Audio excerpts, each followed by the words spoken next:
Nzoia imeshauzwa, na Nzoia imeuzwa kwa sababu ya viongozi ambao tumewachagua katika political yetu hii.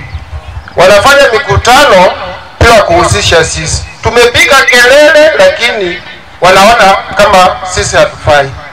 Kwa mfano, saa hizi Nzoia wafanyakazi wanateseka, wanapitia katika hali ngumu.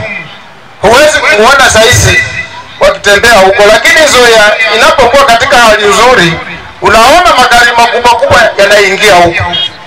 Wanaanza kudanganya wafanyakazi. Nataka kuambia wafanyakazi, sisi ndio huwa tunawachagua. Kuna mseme imesemekana ya kwamba kama velekaa koroba so adigeti kitita. Na hiyo tumesikia. Sisi tutapiga kura. Wenye wanaongea wacha waongee. Lakini kama tuko na akili atapendekeza watu ama watapendekeza watu. Saa hizi tuwe macho, wala ambao wanapendekezwa na viongozi kama hao tusiwapatie kura. Kwa sababu wafanyikazi tumepitia hali ngumu. Hata wengi saa hizi ukiangalia tulikuwa tunapewa mashati za white.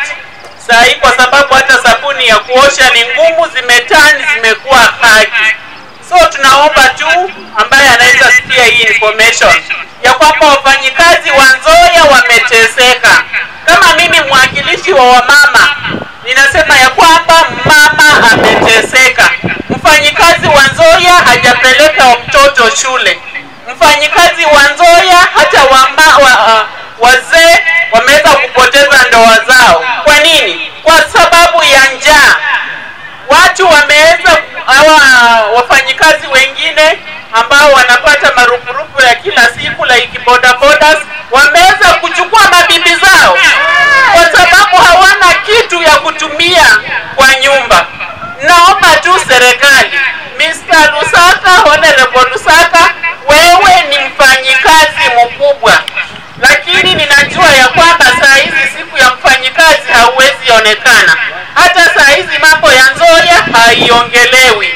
Kwa nini? Hatujui hamuongei kwa sababu kitu iko kwa mdomo, ama kwa nini hamuongei? Kwa maana kitu ikiwa kwa mdomo ni ngumu. Vile tunavyoongea hivi sasa, hawa wafanyikazi nao hawana. Yamesemwa hapa, watoto wao hawaendi shule. Kuna basic needs hawaoni. Ni neema ya Bwana wao kufanana hivi. Bure hao watu wanapitia mateso.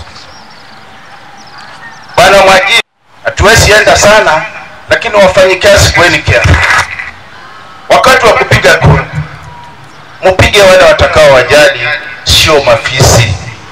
Kwa sababu tulitarajia mfanyikazi au amepewa pesa yake mapema, ndiposa mwingine aenda apewe yake ya mlungula au sijui inaitwa namna gani. Inaitwa milungula. Simaziwa jioni wangeenda baada ya mfanyikazi kupata nafasi yake. Wasema haba pile chibura wale. Serakaje rundi barita kama yesa kasi na hamoe chitisha tikisi mukubwa bosi ya mugwa. Sema haba we. Muhebile rundi. Asante. Alafu Jumatatu sisi tutaenda kuandamana kwa sababu hatutakubali mtu kuingia Nzoia kabla mfanyikazi hajapata haki yake. Pesa yetu